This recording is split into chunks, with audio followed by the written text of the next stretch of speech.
നമസ്കാരം. Raf talks ഫുട്ബോളിലേക്ക് ഏവർക്കും സ്വാഗതം. ദീർഘകാലം ചെൽസിക്ക് വേണ്ടി കളിച്ചിട്ടുള്ള ഇംഗ്ലീഷ് ഇതിഹാസമാണ് ഫ്രാങ്ക് ലംപാർഡ്. 2001 മുതൽ 2014 വരെയാണ് ഇദ്ദേഹം ചെൽസിക്ക് വേണ്ടി കളിച്ചിട്ടുള്ളത്. പിന്നീട് കുറച്ചു കാലം മാഞ്ചസ്റ്റർ സിറ്റിക്ക് വേണ്ടി അദ്ദേഹം കളിച്ചിരുന്നു. പ്രൊഫഷണൽ ഫുട്ബോളിൽ നിന്നും വിരമിച്ചതിന് ശേഷം ചെൽസിയുടെ പരിശീലകനായിക്കൊണ്ട് ലംപാർഡ് എത്തിയിരുന്നു. പക്ഷേ പരിശീലക വേഷത്തിൽ തിളങ്ങാൻ അദ്ദേഹത്തിന് കഴിഞ്ഞിരുന്നില്ല.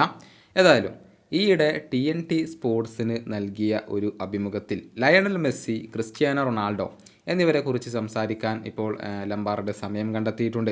ഫുട്ബോൾ ചരിത്രത്തിലെ എക്കാലത്തെയും മികച്ച താരം അത് ലയണൽ മെസ്സിയാണ് എന്നാണ് ലംപാർഡ് പറഞ്ഞിട്ടുള്ളത്.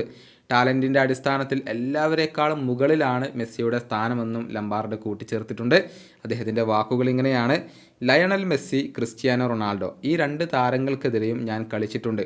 മാഞ്ചസ്റ്റർ യുണൈറ്റഡിനെതിരെയും അതുപോലെ തന്നെ ബാഴ്സലോണക്കെതിരെയുമായിരുന്നു ഇവർ ഉള്ളപ്പോൾ ഞാൻ കളിച്ചിരുന്നത്.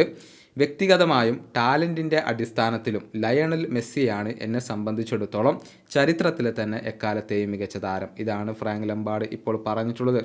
കരിയറിൻ്റെ അവസാന കാലഘട്ടത്തിലാണ് മെസ്സിയും ക്രിസ്ത്യാനോ റൊണാൾഡോയും ഇപ്പോൾ ഉള്ളതെങ്കിലും മികച്ച പ്രകടനം നടത്താൻ അവർക്ക് ഇരുവർക്കും സാധിക്കുന്നുണ്ട്. ഈ സീസണിൽ 8 ഗോളുകളും 2 അസിസ്റ്റുകളും ക്ലബിനും രാജ്യത്തിനും വേണ്ടി ആകെ നേടാൻ ക്രിസ്ത്യാനോ റൊണാൾഡോക്ക് കഴിഞ്ഞിട്ടുണ്ട്.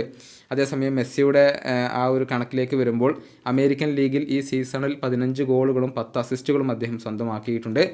വരുന്ന ഇൻ്റർനാഷണൽ ബ്രേക്കിലെ 2 പേരുടെയും പ്രകടനം കാണാനുള്ള കാത്തിരിപ്പിലാണ് ഇപ്പോൾ അവരുടെ ആരാധകരുള്ളത്.